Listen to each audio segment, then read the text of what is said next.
This episode is brought to you by Prize Picks, the #1 daily fantasy sports app. Oh my goodness. Good morning, good afternoon, whatever it is for you. I hope you're having a fantastic day. Welcome in. It is Strong Opinion Sports, episode 591. My name is Zach Schomler. That felt weird, by the way. I did the intro weird today. I had a rhythm I do every episode. I've done it for, again, 591 episodes. Somehow that came out all backwards. I have no idea. It's a Saturday. Welcome in Saturday night. If you want to learn about me, I want to tell you my mental health is directly correlated with how many episodes I can put out during a week. If there's lots of episodes coming out, Zach is doing good. If there's very few episodes coming out, you got to realize Zach is doing bad. Guess what? If I can hit all my goals this week, starting on Saturday, Sunday, that Sunday will be Monday's episode, then Tuesday, Wednesday, Thursday, Friday, which we have no problem. We've been doing 5 episodes a week, no problem. I've been really trying to get a Saturday episode done about college football every week. It's a lot. 6 episodes a week is quite a difference from 5 episodes a week. It's a lot of work. I've been sick. I've had people visiting. It's been a lot of stuff going on. Finally, hallelujah. We're doing a Saturday episode. Welcome in. Let's talk about college football week 5. I hope you're doing great. I want to start by talking about USC Colorado. USC beat Colorado 48-41 during college football week 5. I want to be very clear. The final score 48-41 will make it sound like this was an incredible back and forth game. No, this wasn't Ole Miss LSU. This was a game where USC had a big lead for the entire football game. It was 34-14 at halftime, then 41-14, then 48-21. Colorado kind of came back in the fourth quarter. They made it interesting. They got a touchdown with 1:43 left to make it 48-41. They nearly had a comeback, but mostly, let's be clear, this was USC dominating for the entire football game. And early on, Colorado made a lot of what I would call small mistakes that add up very quickly. You know, they had an interception, a blocked punt. Both of those allowed USC to have the ball with great field position 2 times early on in that football game. The little stuff was killing Colorado. An illegal substitution on defense, having 12 men on the field, cutting routes short of the first down marker where the quarterback throws the ball at the sticks. The receiver cut his route short, so they're not on the same page. It would have not have mattered anyway because you can't cut your route short on 3rd and 8. You got to run to 9, come back to 8, catch the ball at the first down marker. You can't cut your route short at 7 yards on 3rd and 8. On the interception, Shedeur Sanders threw. Receiver broke in. Shedeur Sanders expected him to break out. He threw with anticipation outside. Ball was outside. Receiver went inside. Easy interception for the defense. Stuff like that. It's a problem. And we saw, I think, remember Colorado, Joel Klatt during the broadcast called them kind of an experiment. That's not far off. Remember, they have a bunch of transfers. It's not a shock for them to be struggling against Oregon and USC these last 2 games. What is surprising to me is a horrible execution. We saw week 1 against TCU. I could not believe the level of execution from Colorado against TCU. That has appeared to fall off a cliff. I don't know what's going on. There was a punt that got blocked for Colorado. I have no idea what was happening. Their punter, who's not a rugby-style punter, did like a rugby-style move where he was going to run with the ball. I don't know if it was a fake that went badly and got called off. He punted the last minute. I have no idea what was going on. But these little mistakes really cost Colorado a lot. And, they lost by a touchdown in a game that, for most of it, was a blowout. It makes you wonder if they got those little things right. It really is clear that Colorado is close. And I'm glad that Colorado put 41 points on the board because they made that final score respectable, and that's going to help them in recruiting. I like Colorado. I want to be very clear. I love Deion Sanders. I love what he's doing. I think eventually he's going to build a national championship winning program. I know that's maybe crazy to say right now, 5 games into the year, he just got obliterated by Oregon, then USC. But I very strongly believe in what Deion is doing in Colorado. And now in recruiting, you can say, look, we are 7 points behind USC. We are close to getting what we want done. We need some more players. It's going to help them saying, look, we're a couple players away. You want to come to Colorado? You want to help us win? Really what they need is big boys. They need linemen. For next year, they got to hit the transfer portal hard. Find offensive and defensive linemen, guys who are big, guys who can move a lot of weight and move bodies. They need guys up front. That's a really big problem right now for Colorado. Shout out to Omarion Miller. Omarion Miller is a true freshman receiver. He had 7 catches for 196 yards and a touchdown. Like, Colorado is loaded when it comes to corners and receivers and running backs. They need linemen. That's the problem. But they've got a ton of ridiculously good young dudes, freshmen making massive plays, having multiple touchdowns, having 100-yard games. I mean, the youth at the skill position players for Colorado is unbelievable, and they are making plays. Omarion Miller, again, 7 catches, 196 yards, and a touchdown. Now, if you look at the scoreboard the last 2 weeks, Colorado's given up 90 points in the last 2 games. That's not great, but I want to offer some perspective here. You're playing Oregon and USC, 2 of the best offenses in college football. And when you're playing USC and Caleb Williams, we always knew this was going to have to be a shootout. If Colorado was going to win this football game, Caleb Williams is not going to not score. Caleb Williams is going to score a ton of points. You know that. Your offense has to give your defense run support. Unfortunately, really the problem in this game, I don't really have energy to blame the defense. You're playing the best quarterback in college football by a mile. You give up 48 points. That's not a shock. What's frustrating to me is the little lack of execution moments on Colorado's offense. That's the big problem. That is why this game was not more competitive and even closer. And it was in the end, I guess, but I think that was a winnable game for Colorado where they made a lot of early mistakes on offense that cost them big time.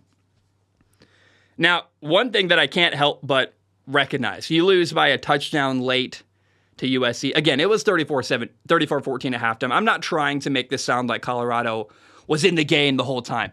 But they had a little comeback. They made it close. And when you lose by a touchdown to USC and your safety, Shiloh Sanders, has a lacerated kidney, isn't playing. But on top of that, the best player in all of Colorado's program is Travis Hunter, their receiver, their defensive back. He's their number 1 receiver and their number 1 corner. He's still not playing because of a cheap shot he took from Nick Blackburn in that Colorado State game. It's a shame. I mean, I just have so little respect for Nick Blackburn. That play has derailed, I think, a lot of Colorado's season. I really can't help but wonder, like, what would have happened if Travis Hunter hadn't been knocked out of the game on the dirtiest hit I've seen all year at any level of football? What happens? How much of a difference does that make for Colorado in this football game? Could they have maybe... I don't want to play that game. Could they have maybe beat USC? But certainly it would have helped. And I'm not a very hateful guy. I really like most people. Honestly, Nick Blackburn, if you want to come on the show, I'd love to talk to you. And maybe you're a decent human being who made a mistake, and we've all made dumb mistakes, but I have so little respect for Nick Blackburn. I just, and the reality, though, is that if you played rec basketball with me, I was the dirtiest player ever. So maybe I'm a hypocrite. I have no idea. I'm trying to be fair. But it is certainly very frustrating to watch Travis Hunter on the sideline in a game where you're like, oh, they could use him so much. And Nick Blackburn, man, dirtiest play I have seen at any level of football in a long time. That hit on Travis Hunter, that Colorado State game, look it up if you haven't seen it. My goodness. Now, let's talk about USC quarterback Caleb Williams. I said week 1 or 2 that, I said, hey, UNC quarterback, North Carolina quarterback Drake May should be in conversation for the number 1 pick. I said, look, the team with the number 1 pick in the NFL next year should at least have the conversation, hey, do you get a guy who resembles Justin Herbert quite a bit at North Carolina? I want to be very clear. That was nonsense. That was stupid. That was dumb. I think I was just overthinking it, right? I'm so afraid of missing out on the next Justin Herbert that it's like, no, appreciate the big, incredible, shiny object right in front of you. Caleb Williams is unbelievable. His ability to run, his ability to extend plays, he's accurate, he's smart. Frankly, Caleb Williams can do stuff that a lot of NFL quarterbacks can't do. I mean, there was a line from Joel Klatt. He said, I think Caleb Williams would make like 18 NFL teams better on Sunday. He's not far off. I mean, Caleb Williams really is that good. And people talked about Trevor Lawrence as the best quarterback prospect in a long time, like a generational talent. And I was like, I always hated that because I thought Joe Burrow was a way better quarterback prospect than Trevor Lawrence. Like, Joe Burrow had the best year we've ever seen from a college quarterback, literally ever. And people are like, oh, Trevor Lawrence, generational prospect. I'm like, did you forget about Joe Burrow? But Caleb Williams is the guy I'm willing to pound the table and say, this is the best quarterback we've seen maybe ever coming out of college. I mean, he gets compared to Patrick Mahomes all the time. I don't want to steal everything Joel Klatt said. I hate that that's happening. But, he is way ahead of where Mahomes was. And in this game, Caleb Williams was 30 for 40 passing, had 403 yards, 6 touchdowns. He got greedy on a deep ball, rolling to his right, trying to make a throw down the sideline. Had a guy open early, but was late to it, and again, got greedy. That ball got picked off. So 6 touchdowns, 1 interception on this game for Caleb Williams. I think there's a legitimate conversation whether Caleb Williams should win the Heisman Trophy for a second time. He won last year. Can he win back-to-back years? I know that that's controversial, but the question really has to be, is he the best player in college football? Yes. Who does the Heisman Trophy get awarded to? It's supposed to be the best player in college football, correct? If he was last year, and Caleb Williams is better this year than he was last year, he's got 24 touchdowns in 5 games. He's unbelievable. He's playing better than last year. Like, as a quarterback on a when it comes to X's and O's on a level, he's playing better this year than he did last year and producing more. Especially if Caleb Williams can beat Notre Dame, beat Washington, beat Oregon, go to the college football playoffs. I mean, if they can make a deep run for USC, I think you have to give the Heisman Trophy to Caleb Williams for a second year in a row. I know that's unheard of, but I hate when sports writers contradict themselves and come up with reasons not to give a player an award I think they're deserving of. And right now, Caleb Williams, name a better quarterback in college football. Name a more impactful player in college football. If he was the best guy last year, how is he not still the best player in college football? It makes no sense. It's like when, LeBron James was kind of snubbed year in and year out as the NBA MVP. It's like, if he was the best player last year, what changed? And what's going to change for the next couple of years? I mean, it's weird to me. I kind of hate that we always are looking for reasons not to give people the award rather than acknowledging, hey, Caleb Williams is special. And I have no problem giving him the Heisman Trophy 2 years in a row. Notre Dame beat Duke 21-14, and it was a really fun game. And I watched this game. It was so much fun. I was thinking about, there's a guy on Patreon, Nick Flames, who said, he wrote in a little while ago hoping that maybe Duke could crack the top 10 rankings in college football this year. I said it's a long shot, but man, Duke, they almost got Notre Dame. I sent him a message with like 2 minutes left. And then, of course, Notre Dame went on to win with, they had a touchdown with 32 seconds left. What happened in this football game, Notre Dame got the ball down 13-14 on their own 5-yard line, but 2 minutes and 35 seconds left. They actually lost yardage. So not only did they go 95 yards for a touchdown, technically they went 97, 96. I mean, they were inside their own 3-yard line after a penalty. They did get help on their final drive from 2 pass interference penalties on Duke, but they had a crazy long drive, over 90 yards, 95 yards if you want to call it exactly that, for the game-winning touchdown. The biggest play on that drive was on a 4th and 16 where Sam Hartman ran for a first down, and you're like, I remember thinking, like, Sam Hartman's around the line of scrimmage, hovering around, trying to decide if he's going to keep looking for somewhere to throw downfield or take off. And as he took off, I was like, oh, no, he's not going to get it. And then as the camera pans, because that's what I hate about watching on TV, by the way. The camera's so tight, you can't really tell what's happening around the ball very well. As the camera pans right, you're like, oh, my God, he's got space. He's going to get it. He runs for the first down. It was incredible. That was the catalyst later on. They would run for a long touchdown to win the game. Duke had a shot to respond. First of all, it was a horrible loss because with 12 seconds left in the game, Riley Leonard, the Duke quarterback, got hurt. A defender rolled up on his ankle. He was in a lot of pain. I really worry for Duke quarterback Riley Leonard. I worry that's a broken ankle. Like, it's very rare to see a quarterback writhing in pain and as openly, like, grimacing and yelling and not happy with what was going on. That didn't look like a sprained ankle to me, so I worry that Riley Leonard might be out for a significant amount of time. But I do want to offer, I had a thought. It was 4th and 6 for Duke. on the 33-yard line going in. So they are deep in Notre Dame territory. There's 2 minutes and 35 seconds left. I wanted Duke to go for it on 4th and 6. Like, you're deep in their territory. Go for it. Try to get that first down and end the game on your terms. And instead, they punted it away. Now, the punt was great. The punt went inside the 5-yard line. That was, by the way, punted by their quarterback, Riley Leonard. But I just felt like, hey, 4th and 6 on the 33-yard line going in a massive game where you've got a 1-point lead against Notre Dame. I would have liked to see Duke go for it there rather than punt the ball away. Their defense was playing great. I understand putting the ball in their defense's hands, but man, I just would rather go down swinging, taking a risk there. It's not like the Chargers head coach Brandon Staley deep on his own 24-yard line on 4th down. No, this is, you're in their territory. You have the lead. And if you get a first down, you could put the game away. And instead, they punted it away, and it cost them. Notre Dame had a huge drive and got the game-winning touchdown. Again, I do want to just share my concern for Duke quarterback Riley Leonard. If I've said Duke when I meant Notre Dame or vice versa, I hope you know what I mean. Riley Leonard is a Duke quarterback. See, I almost did it there.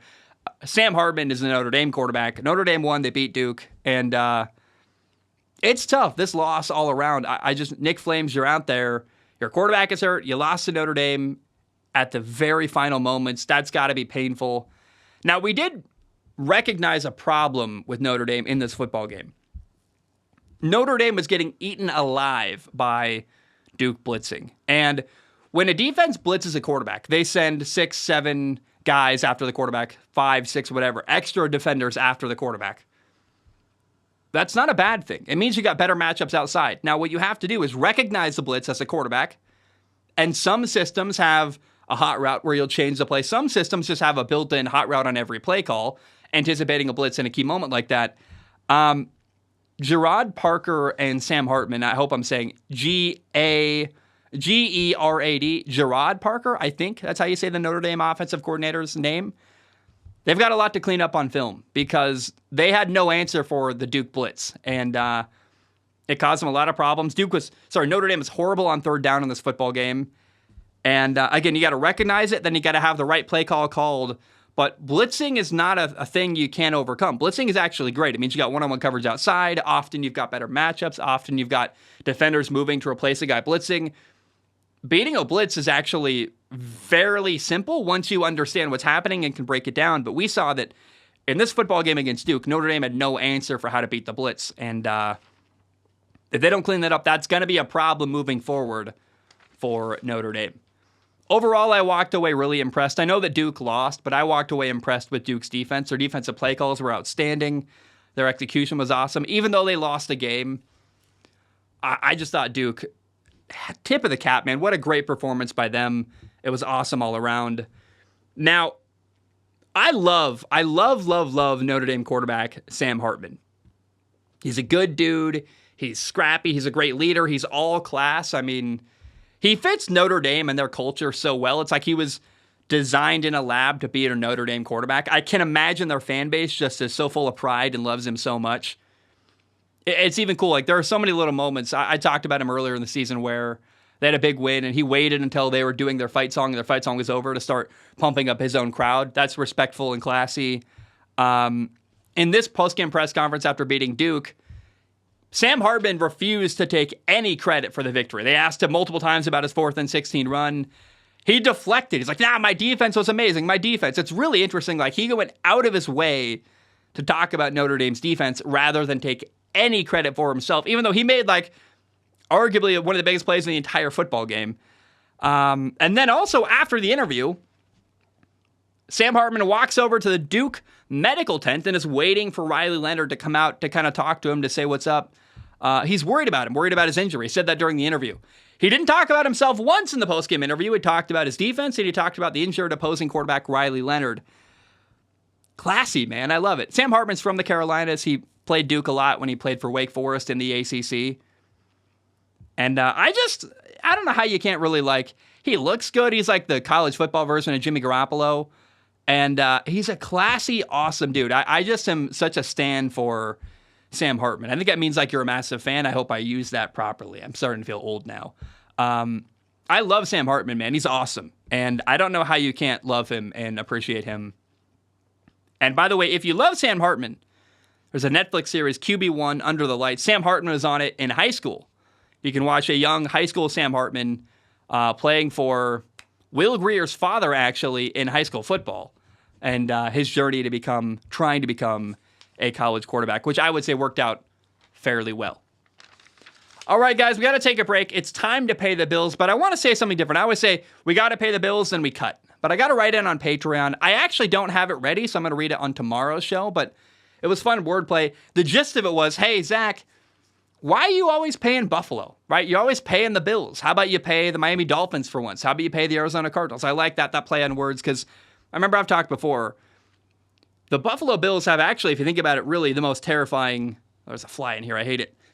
They have the most terrifying mascot of all time. What's more terrifying than your bills, right? You got to pay your rent. You got to pay whatever. So instead of saying we're going to pay the bills today, I guess we could say we got to pay the rent. We got to pay the credit card bill. We got to hire an editor. So let's get Logan, other friend of mine, let's hire him as an editor. We got to pay the bills. But instead of saying pay the bills, instead of saying all the other uses we have for money here on Strong Opinion Sports, how about we say we got to pay the Crimson Tide, okay? I don't know. It's college football. Maybe pay the Trojans. That feels weird, though, because Trojan has a meaning with a different brand. And I don't have a use for Trojans right now. We got to pay the, what's a great mascot? Who did we just talk about? We got to pay the Fighting Irish. I'll be right back. Prize Picks is the #1 daily fantasy sports app. Prize Picks allows you to make an entry based on player projections, and in 60 seconds, you could enter something like Travis Kelce more than 5 catches, Tyreek Hill more than 100 yards receiving, and Justin Fields less than 200 yards passing. And if your picks are right, you can win money.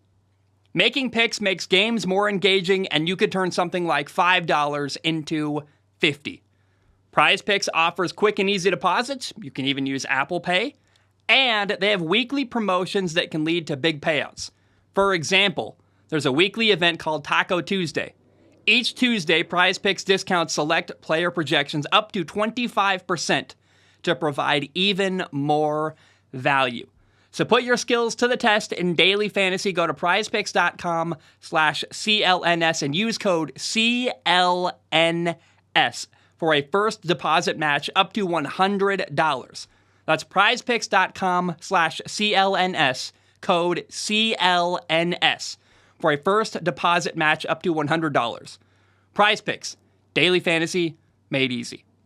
All right, we are back. Kentucky beat Florida 33-14 during college football week 5. It was pretty wild. Kentucky only completed 9 passes during this football game, but they ran for 329 yards. Ray Davis, their running back, had 26 carries for 280 yards and 3 touchdowns. Florida, they were once a top 25 team. Florida was a number 22 team in the country going into this football game. I find it very likely Florida will be unranked now after losing 33-14 to Kentucky.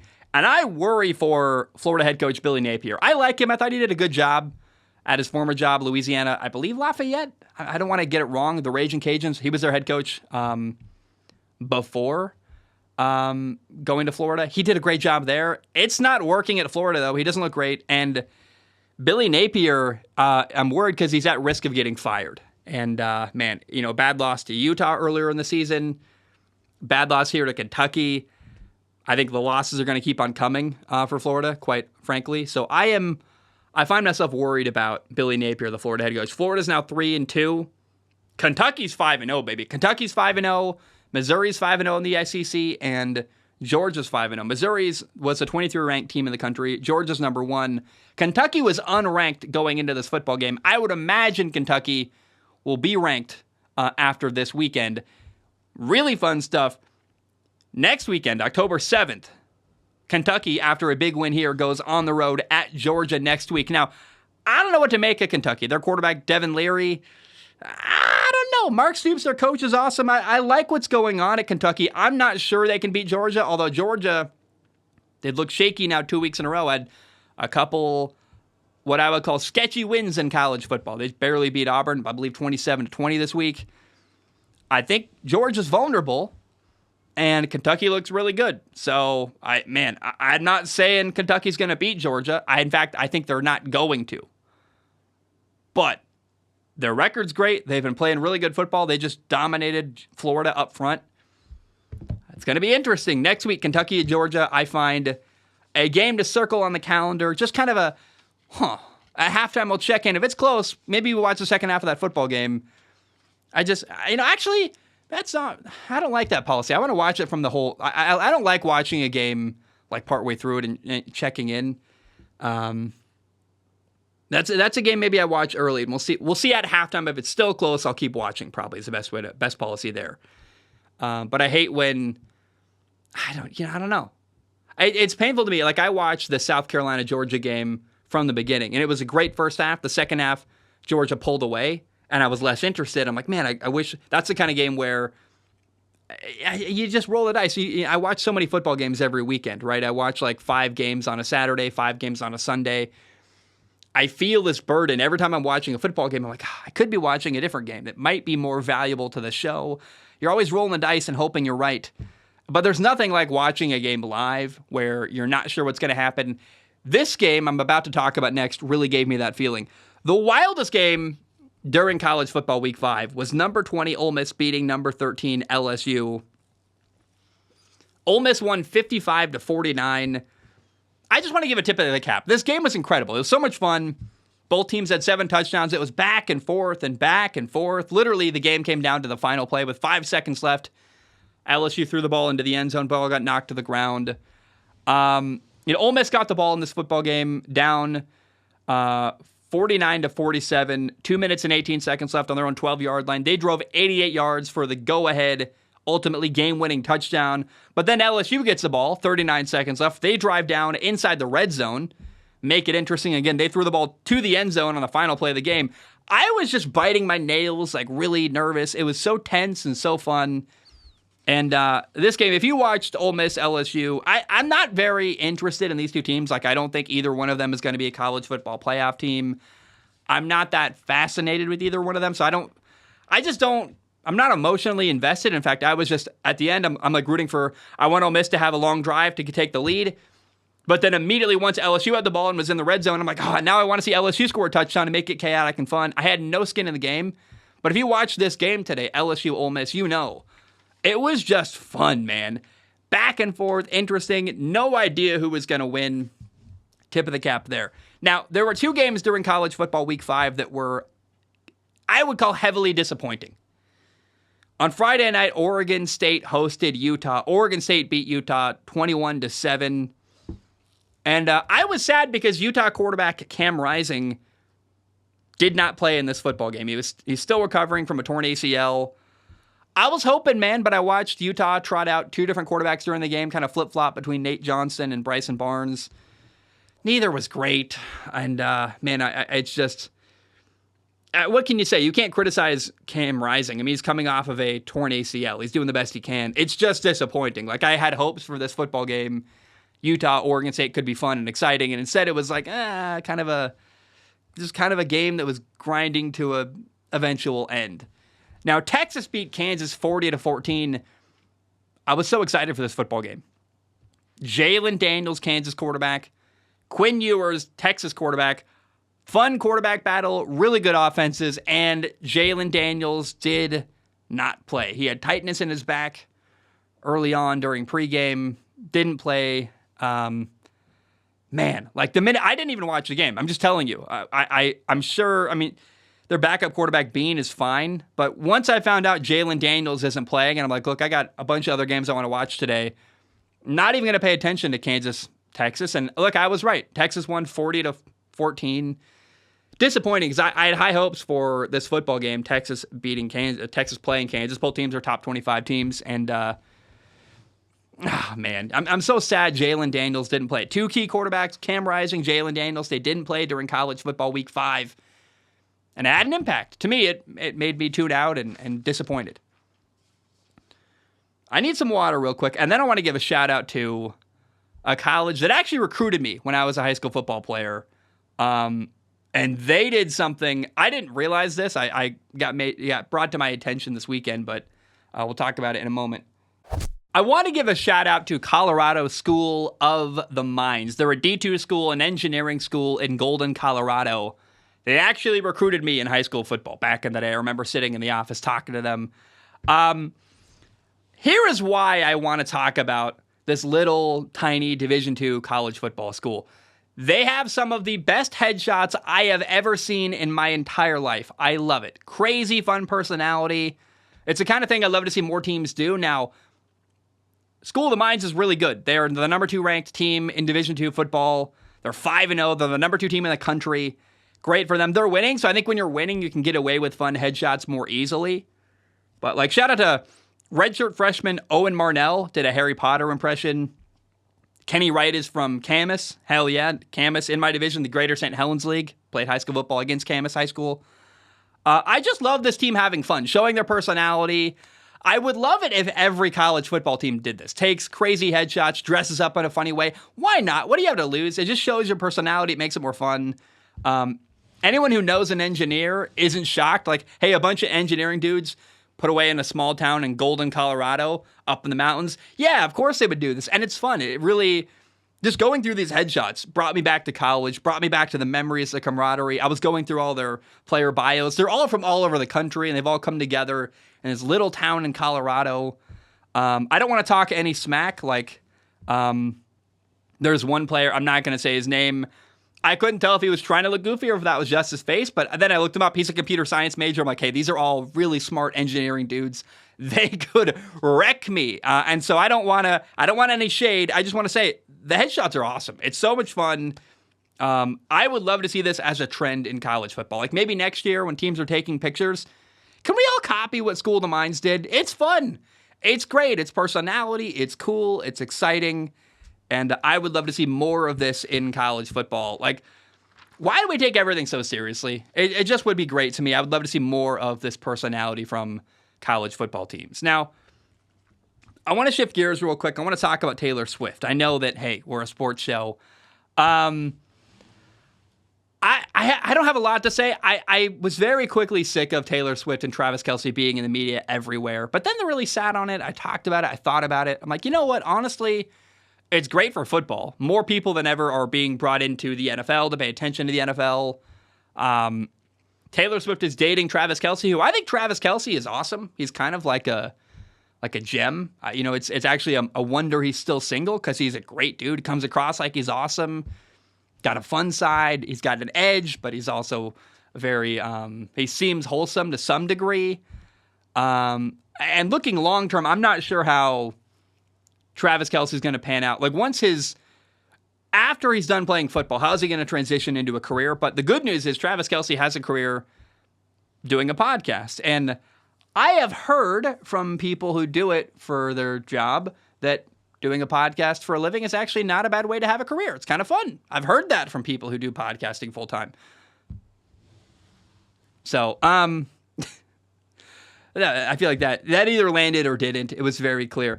What's wild to me though, I've been paying more attention to Taylor Swift. What's funny is a lot of Taylor Swift people are paying attention to football for the first time. I'm a non-Taylor Swift person who loves football, who's been kind of brought into paying attention to Taylor Swift more than ever before. I'm not a huge, her music's fine. I remember, my favorite song by her is Love Story, the song where she's, marry me, Juliet, da, da, da, da, da, da, da. Like, that song's amazing. It's great. The music video's good. She's in her room, like, looking at the guy in the house next door. But what I think I wasn't properly aware of, like, to me, the NFL is this massive juggernaut, thousands of employees, like tons of revenue generated, lots of fans all over the world. But I want to offer some perspective. Taylor Swift is like 5 times bigger than the entire NFL. Like way more fans, way more eyeballs, way more people.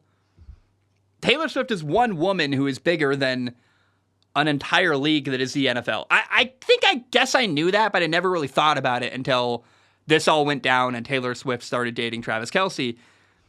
I don't know, man. The NFL is benefiting financially in massive ways. Like Travis Kelce jerseys are up 400%.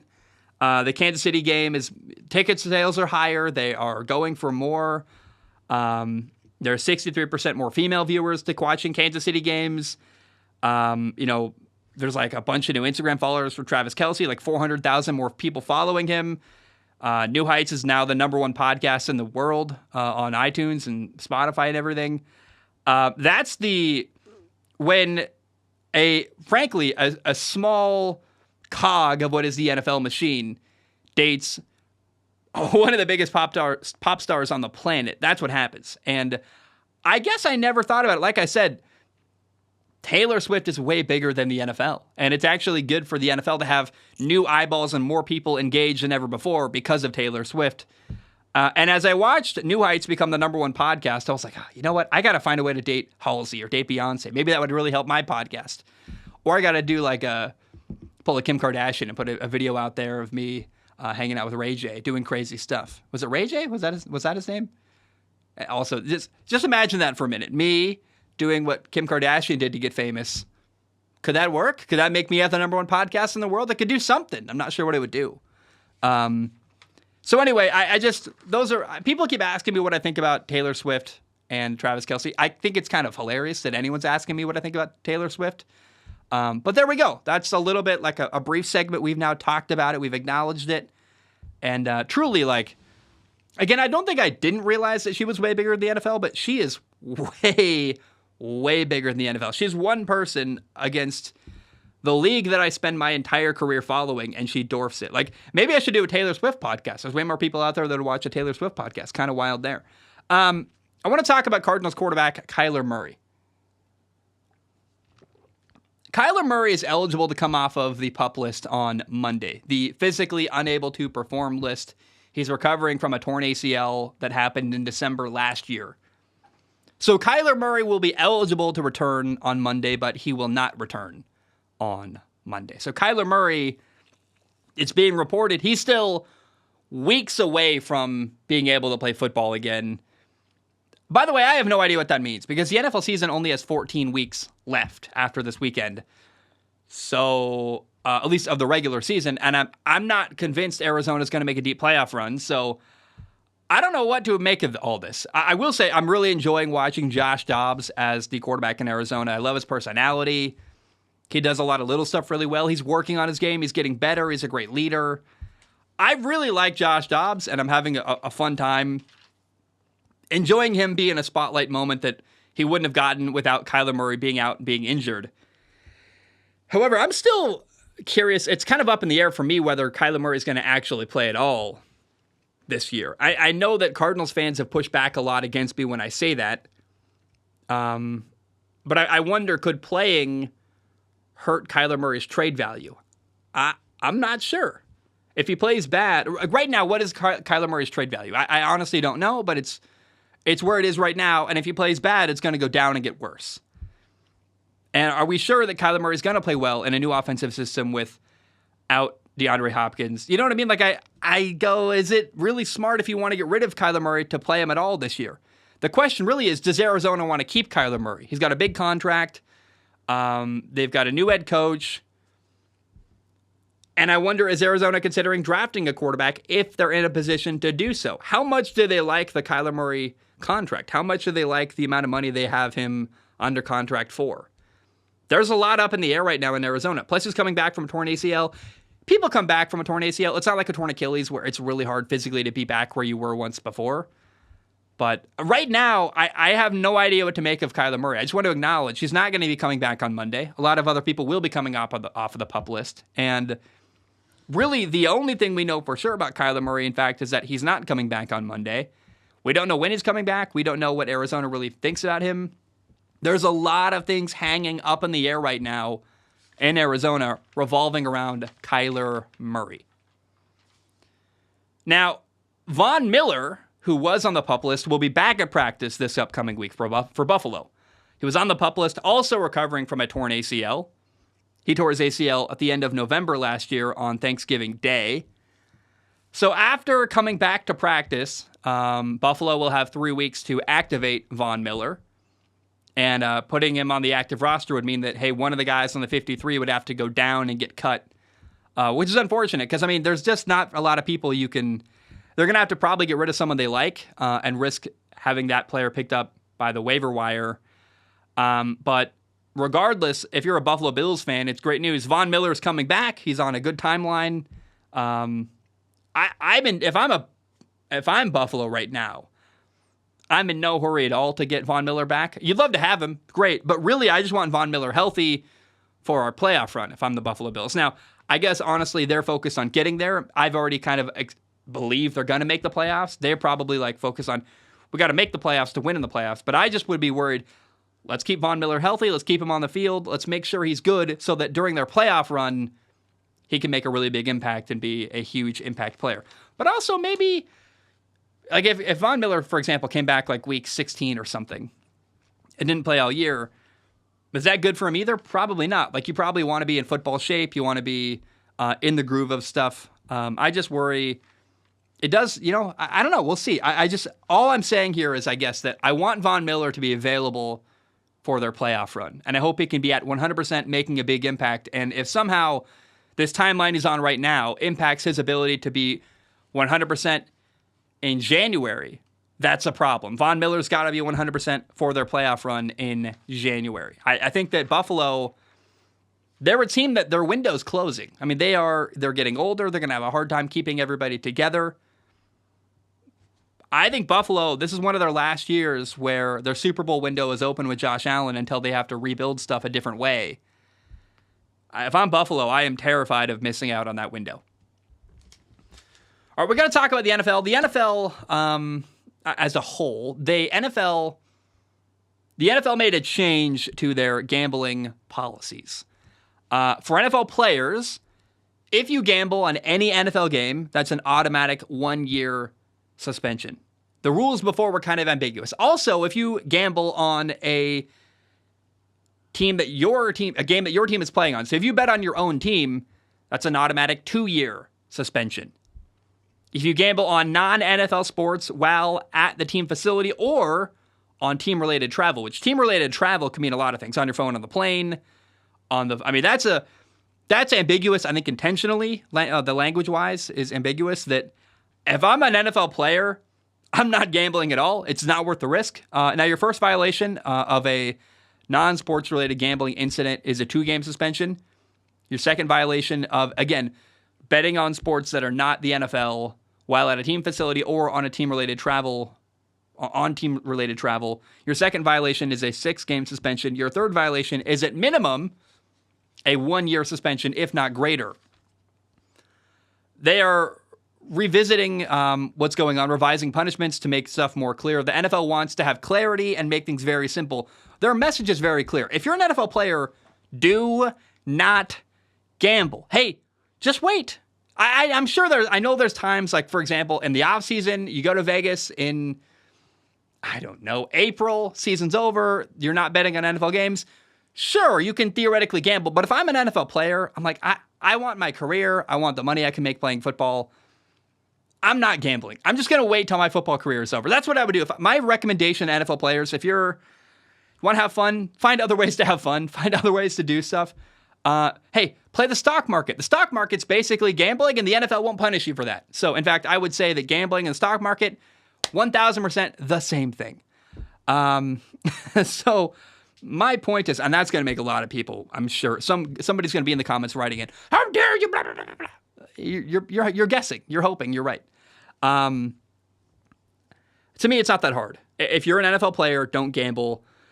One thing that's interesting about this is that the new rules are effective on Monday. So, like, for example, the Titans got their right tackle back on Monday. He was suspended for 6 games. It's only been 4. But instead of making him deal with the old punishment, they're saying, hey, we are updating all the rules, making them more simple, and we are effective. This is effective immediately. So another player that's going to benefit, Jamison Williams, the receiver in Detroit, who had a 6-game suspension, is going to be back on Monday because under the new rules, his suspension would only be 2 games. So very cool to see the NFL clarifying stuff, making everything very clear. It's not a case-by-case basis. It's like, here's a rubric. If you break these rules, here's the very clear punishment. And in some ways, it's a little bit of grace for a player like Jamison Williams, who gambled last year, got in trouble, got a 6-game suspension. They actually lightened the rules, so he's allowed to come back sooner. I would have thought the NFL is kind of a mean, evil corporate overlord. I'm surprised they didn't say, hey, Jamison Williams, we know we changed the rules, but we made your ruling before the rules got changed. You're grandfathered into the old rule.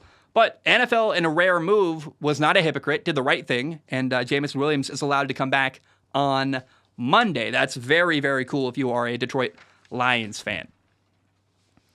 All right, I got 3 more things I want to talk about today. They are not football related. So let's be clear. I'm going to talk about the NBA, baseball, actually. And if you hate stuff that's not football related, I love you. Have a great day. It was fun to talk to you. I had a great time doing the show with you. I've still got 3 more things I want to talk about, though. If you want to hear me talk about more, let's go into it right now.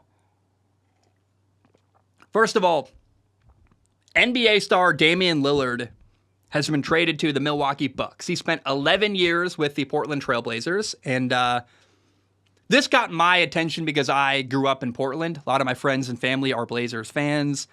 I never was. It seemed like a lot of pain and suffering that I didn't want anything to do with. But I do find myself, as a guy from Portland originally, which it does make me uncomfortable. I don't claim Portland. I don't love it there. Not my home. I've got a lot of problems with that city. But I will say, as a guy from the area who still has family there, I'm going to go back there. I might have to move back there. We'll talk about it later. It doesn't matter. As a guy from the area, I am rooting heavily for Damian Lillard. He tried for years to make it happen in Portland and win an NBA title. He never really came close, and I would love to see Damian Lillard host the trophy and win an NBA title. That would be awesome. And for a long time, Damian Lillard had this kind of old school mentality of, I want to build it in Portland. And, you know, it's a new NBA where people move around and switch teams and join each other, and he resisted that for a long time, always saying, like, I want to do it in Portland. Portland's home. I want to be here. Finally, this offseason, Damian Lillard requested a trade after Portland said, we're going to try to build a championship-winning team. They didn't fulfill their end of the bargain. So finally, Damian Lillard changed his stance and requested a trade. He wanted to go to Miami. That didn't work out. But he is getting traded to Milwaukee, who is a playoff team. They were the number 1 seed in the Eastern Conference last year in the NBA. Damian Lillard is 33 years old, and time is running out for him. I think Damian Lillard, part of his change mentality-wise was, look, I'm getting older. I'm 33. If I want to win a title, I got to get on it very soon. It's never going to happen here in Portland, and I applaud him. I applaud him for finally recognizing that. Milwaukee's a contender. They won the NBA Finals in 2021. They beat Phoenix. That's a 2020-2021 season. They beat Phoenix. The next year, they got to the second round. Then last year, they lost to Miami in the first round of the playoffs. So there's work to be done. But Milwaukee's a really competitive, really good NBA team. And I'm really excited to follow a bit of what happens with Damian Lillard paired with Giannis. I mean, I don't watch a lot of NBA. I'm very open about that. I get pulled into certain storylines. Like, for example, when they built this horrible super team in Brooklyn, I was like, that's not going to work at all. I was right. It was fun. I don't cover a lot of NBA, but this is one of the things that I'm probably going to pay attention to this year. Here are the trade details. It was a 3-team trade. Portland, Milwaukee, and the Phoenix Suns were actually involved as well. So Phoenix got Yusuf Nurkic, Nasir Little, and Keon Johnson, all from Portland. They also got Grayson Allen from Milwaukee. So in order to make this trade happen, they had to include Phoenix, apparently. The Blazers got Drew Holiday, future draft picks from Milwaukee. So Drew Holiday, a point guard, and a center, DeAndre Ayton from the Phoenix Suns, guy who played at Arizona. Interesting, good center. They also got forward Tamani Kamara. And then Milwaukee, they lost Drew Holiday and Grayson Allen. They also lost some draft picks, which feels... Got it. I got this fly. Has been flying. It's a mosquito who's been biting me for days. I got it, y'all. Although now I got to clean up. See, that's Hawaii. The bugs are crazy, and I killed them on camera. So Milwaukee lost Drew Holiday, Grayson Allen, and some draft picks. The draft picks feel irrelevant to me. It's the NBA. Draft picks don't really matter. Milwaukee got Damian Lillard. A lot happened. They didn't lose a ton. Portland actually, I feel like, gave up more than Milwaukee did, but other than Damian, I guess they also gave up Damian Lillard.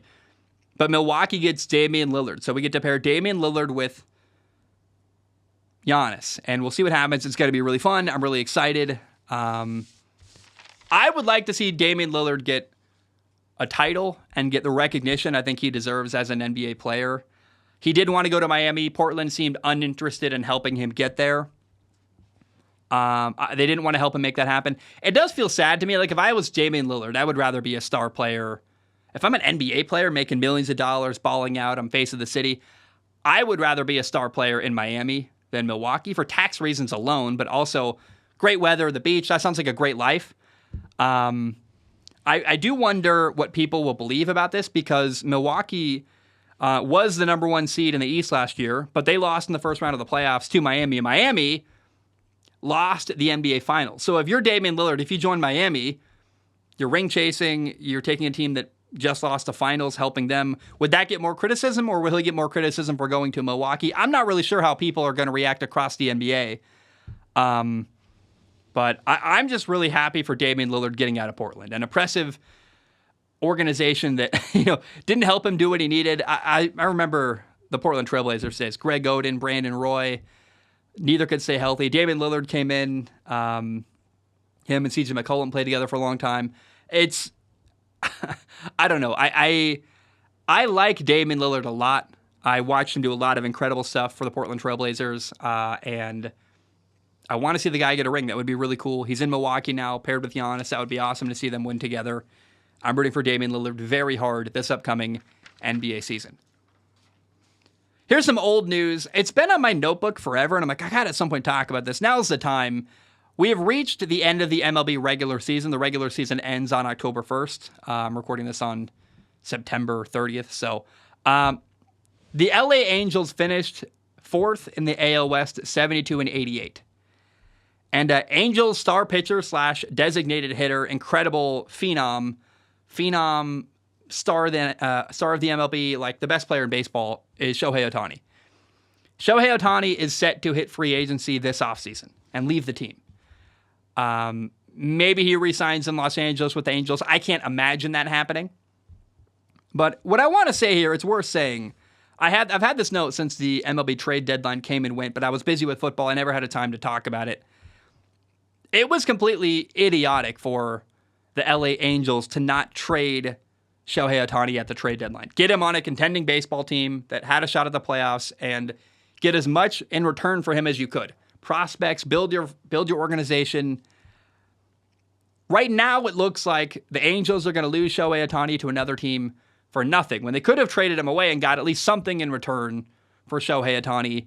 And I wonder, maybe they're hoping they can keep him and re-sign him. I can't imagine that happening. I think the only argument is, well, we're close to Japan on the West Coast, but so is Seattle. And I think Shohei Ohtani is going to go to a really good contending baseball team, get probably the biggest contract I've ever seen in baseball. And it's just, again, I'm not an Angels fan. I don't even know anyone who is an Angels fan. But it's so obvious from an outsider's perspective. That's horrible mismanagement. You should have traded away Shohei Ohtani at the trade deadline, got whatever you could for him, help your organization be better for years to come. Instead, they kept him, and they're going to lose him for nothing. That's horrible management, in my opinion. All right, I want to end the show today with this. It'll be complicated to read, as I'm realizing now. I saw a post on Instagram. This was reposted by the Instagram account Jukely. Juke with a D and then L-Y. And it's a little too close to Musical.ly for my taste, but I think Musical.ly became TikTok, if I'm accurate there. I really don't know. What was posted on Instagram, though, was a picture of Chad Johnson at his Ring of Honor ceremony in Cincinnati.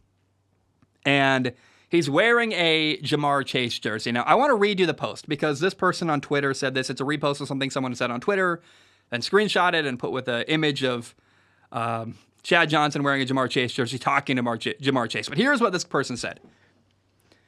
Imagine Shaq going to a Dwight Howard game wearing his jersey and showing him love instead of what he's done his entire career. The damage that former players and the NBA media have done to the casual fan's mind will never be undone.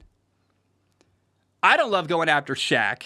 I think you're kind of picking the wrong target there, but let me read you the rest of the statement, because the kind of the subtweet here is that the difference between the NBA and NFL is that NFL legends embrace the new stars and the NBA legends kick down every new player and just tell us how their era was better. That is why the NFL is better than the NBA, and that will never change. I wanted to talk about this briefly. It's worth talking about to me. I think it really starts with Michael Jordan. The benchmark of a legacy NBA player is a selfish, egotistical asshole, to be totally honest. I'm not a big fan of Michael Jordan. He punched his own teammate. I get it. He's an incredible basketball player, was an incredible player, and many people, I think I'm one of the few people who think it's a debate between him and LeBron. And I find what LeBron did more impressive, actually, as a leader, as a guy who bounced around, had a lot of adversity, who played at an incredible level for such a long time. Regardless of what you think on that debate, I'm not here for that debate. What they're talking about is that former NBA players are selfish and push other people down rather than celebrating the new generation of NBA players. That's why I think going after Shaq for this isn't right. Shaq is awesome. I love Shaq. But when I look at the NFL players who were the best at what they did and the way they've given back to the game, Ray Lewis, Tony Gonzalez, Chad Johnson, Deion Sanders, Tom Brady. There are so many examples of Barry Sanders in Detroit wearing Jahmyr Gibbs' jersey, celebrating Jahmyr Gibbs, talking. When they draft a new running back in Detroit, Barry Sanders is there to celebrate. And part of it's because the culture in the NFL is more team-based. It's more community-based. It's more we rather than me. The NBA is so much about me and the spotlight. And it's a huge disconnect. Part of why I love the NFL is the way that team culture is and the way that you support each other. And I love the way that NFL legacy players, the best who did what they did, Ray Lewis again, Deion Sanders, giving back at Colorado right now, coaching, helping the next generation of young men. I feel like we don't see very much of that in the NBA, where guys are aloof and millionaires and they're so rich and they're so beyond whatever and they're selfish and they're in their little ivory tower. And I saw this post and thought it was worth talking about, and pointing out and it's saying I agree with this statement that it's a huge problem in the NBA that people are so aloof and pushing other people down. But I also want to talk about that. I love that in the NFL, there's a culture of celebrating the new generation and uplifting people and seeing someone like Chad Johnson wearing a Jamar Chase jersey rather than making it about him in a moment that is entirely about him. It's his Ring of Honor ceremony in Cincinnati. He's wearing someone else's jersey celebrating a current player on the Cincinnati Bengals. I love that. That's beautiful. That's amazing. And that's part of why I love the NFL. Guys, I love you. I appreciate you. I don't know. I'll see you tomorrow. We're going to watch I'm very tired. It's late here on a Saturday night. Watched way too much college football today. Wrote all day. I'm going to go to bed. I'm going to record. I'm going to put this out. I'm going to go right to bed. At 3:30 in the morning, which is disgusting. It's 8 p.m. here in Hawaii. 3:30 in the morning, there's that Disney Plus game with the Jaguars and Falcons. I got to watch a little bit of it, but then I'm going to go right back to bed and wake up at 7 a.m. for the early morning NFL games. I love you. I appreciate you. I'll talk to you tomorrow for sure. We always do a Sunday night recording, but I'm just proud. I got out an episode here on Saturday, a Saturday night recording. It'll come out Sunday morning for East Coast time. I love that. That's amazing. I love you. I appreciate you. Have a great day, and I will talk to you later. Ba-dum-bum. Bam. We are done.